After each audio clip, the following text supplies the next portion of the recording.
You're on a wooden boat, the width of a pickup truck. 65 men, 3 weeks at sea, no toilet, no drain, no soap, no walls. The deck is damp. Your wool is damp. Every breath is salt and sweat, and the man next to you, who hasn't been further than an arm's length away in 18 days. By every rule of medicine written since, this boat is a grave. One dirty hand on a shared cup, one bad barrel. Cholera, dysentery, typhus, pick one. The whole crew is gone in a week. That isn't what happened. These men reached Iceland. They settled Greenland. They put boots on North America 500 years before Columbus bothered. And the strange part isn't that they survived the boat.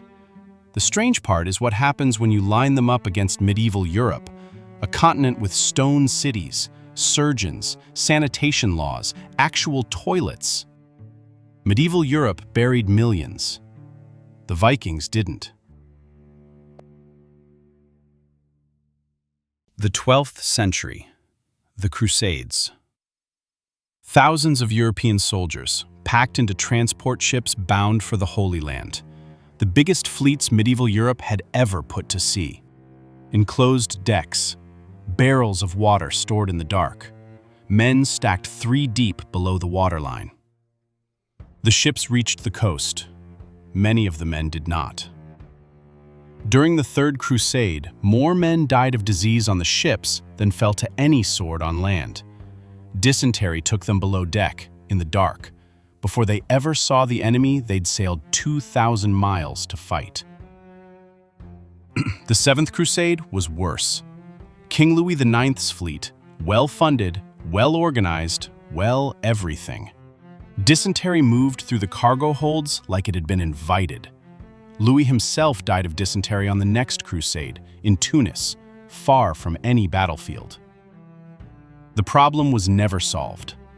800 years later, the HMS Thunderer, a Royal Navy warship with surgeons, regulations, and purpose-built latrines, lost 43 men to cholera in 2 weeks. Now go back, 9th century. Picture a Hedeby longship, 30 meters long, 2.7 meters wide. 60 oarsmen working in shifts, sleeping on the benches, eating cold food while the North Sea soaks them through the wool. No surgeon, no sickbay, no regulations, no toilet, no deck below the deck. When the storm came, there was nowhere to go. Same ocean, same bacteria, same 3 weeks at sea. The Crusaders' ships became graves. The longships came home. So what did the Vikings know that nobody in a cathedral did? Forget the image Hollywood sold you. The matted hair, the blood on the beards, the smell you could pick up from the next village. That's not the archaeological record. That's a costume department. The real record starts on a riverbank in 921 AD. An Arab diplomat named Ahmad ibn Fadlan is on the Volga, watching a group of Norse traders. He writes down what he sees because what he sees confuses him. These men wash every single day, every day. In his world, that is unusual. 300 years later, an English monk named John of Wallingford writes his own complaint about Viking settlers in England. They comb their hair every day. They bathe every Saturday. They change their clothes. His complaint isn't about raiding. His complaint is that Viking hygiene is making them attractive to English women. The greatest threat the Norse posed to England, in the opinion of at least one medieval Englishman, was not their axes. It was that they smelled better. The graves back him up. Across Scandinavia, Britain, and Iceland, Viking burial sites carry the same small inventory over and over. Bone combs, often carved with care, tweezers, ear picks cut from antler, grooming kits buried alongside the sword. These aren't the burial goods of a man who didn't care. These are the burial goods of a man who thought being clean was part of being someone. How does a culture this committed to washing survive 3 weeks on a boat with no plumbing? The answer isn't one thing, it's a system. and every piece was doing more than it looked like it was doing. Archaeologists have been excavating Viking ships for over a century. The Oseberg, buried in 834 AD. Others mapped underground by radar. Every one of them is missing the same thing. No chamber pots, no latrines, no designated waste area, nothing. The ship's designers made ruthless choices. Everything on board had to earn its place in speed, flexibility, or survival. A toilet didn't. Because the ship's design had already solved the problem. The deck sat about half a meter above the waterline. Stand at the bow, reach down, and the ocean is right there. You could drag your fingers in it without leaning. Human waste went over the side immediately. Nothing sat, nothing pooled. Moving salt water broke the pathogens down in seconds. In calm weather, it was effortless. In a storm, a wooden bucket emptied the moment it was safe, never stored.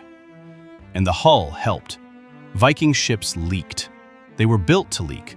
Clinker-built planks, overlapping boards, riveted together, sealed with tarred animal hair.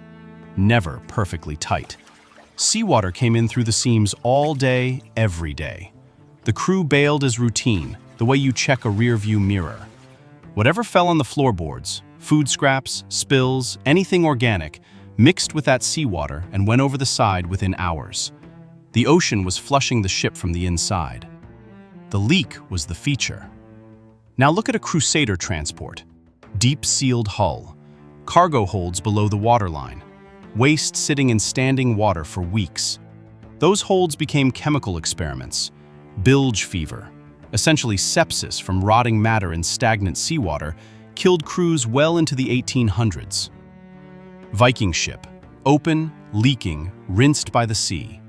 Crusader ship, sealed, still, lethal. And then there was what they drank. Fresh water in a wooden barrel turns on you within weeks. Bacteria breed in the grain. Later navies feared the water barrel the way they feared enemy cannon. Vikings didn't drink from the barrel. They drank weak beer, accidentally pasteurized by brewing. And misa, a fermented whey, sour and sharp. The acidity of both killed the pathogens that kill sailors. Cholera struggles in it. So does typhoid. The Norse didn't know why it worked. They just knew their drink was sour, and they knew their men came home. They chose taste. They got survival. The ship was half of it. The other half was what happened the moment the keel touched sand. Viking crews didn't live on the water. They lived between landings. Over 200 harbor sites have been mapped, from Norway to Newfoundland, roughly a day's sail apart. Every beaching was a reset. The men went ashore. Waste went into the soil. Wool went into the stream. Bodies went into cold water with a handful of sand. But the deeper genius wasn't in the harbor. It was in the calendar. The modern Scandinavian word for Saturday, laugardøgur, means washing day. Every seventh day, no exceptions. In winter, it meant burning firewood you couldn't spare. On campaign, it meant stripping down in cold seawater at the first landing. The day did not move. And the daily combing wasn't vanity. Those carved bone combs in the graves were medical instruments. The bacteria that causes epidemic typhus travels through lice, specifically through lice droppings entering skin a man has scratched raw. Medieval armies lost more soldiers to typhus than to combat. A daily comb pulled the adult lice out before they laid eggs. The Saturday bath broke the cycle at the host. The Vikings didn't know they were attacking a bacterium.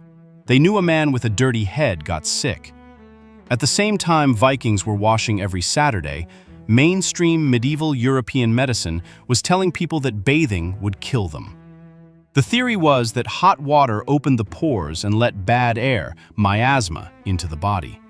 Doctors actively told their patients not to wash.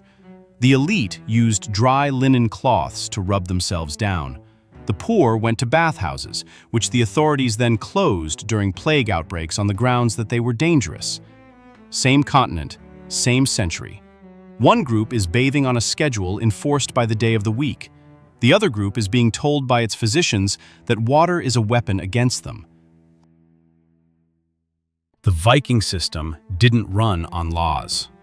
No inspectors, no regulations, no council, just 65 men on an open boat, and the knowledge that one lousy crewmate was a threat to all of them.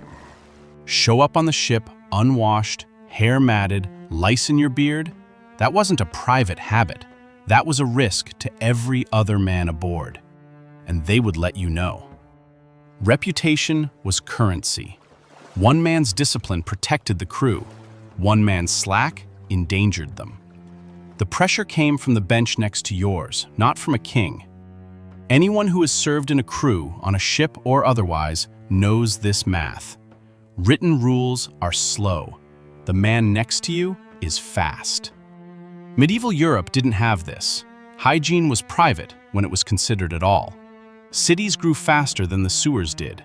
Waste was a problem every city had and no city solved.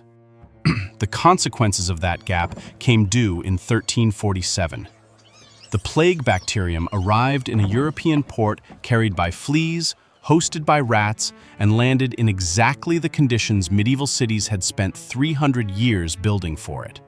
Open sewers, shared wells, streets where butchers, livestock, and drinking water occupied the same strip of mud. Between 1347 and 1353, the Black Death killed somewhere between 30 and 60% of Europe. 50 million people. Florence lost more than half its population in a few years. They weren't fools. Edward III ordered the streets of London cleaned.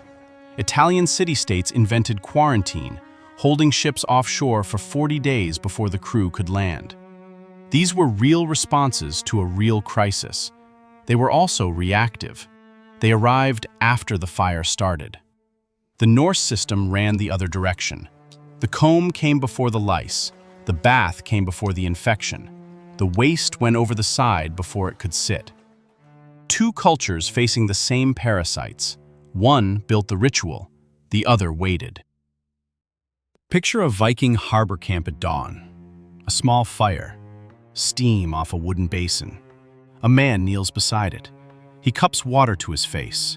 He draws a bone comb through his beard with the slow hands of someone who has done this 10,000 times. A linen cloth across the forearms. Dry wool, replacing the salt-stiff wool from the ship. Ibn Fadlan watched this on the Volga and wrote every detail down. He noted one part that would bother a modern epidemiologist. The men passed the same bowl of water from one to the next, washing face and hair and hands and handing it on. By today's standards, that shared bowl moved surface bacteria around more than it cleaned it off. The intent was purity. The execution, in one narrow way, was counterproductive. The Vikings had no germ theory. They couldn't have explained why any of it worked. They had observation, handed down for generations, compressed into ritual. And that ritual outperformed a civilization with universities and royal physicians and a written medical tradition going back to Galen. 1,000 years ago, a man knelt by a wooden basin and ran a comb through his beard. He couldn't have told you why it mattered. He just knew it kept his crew alive.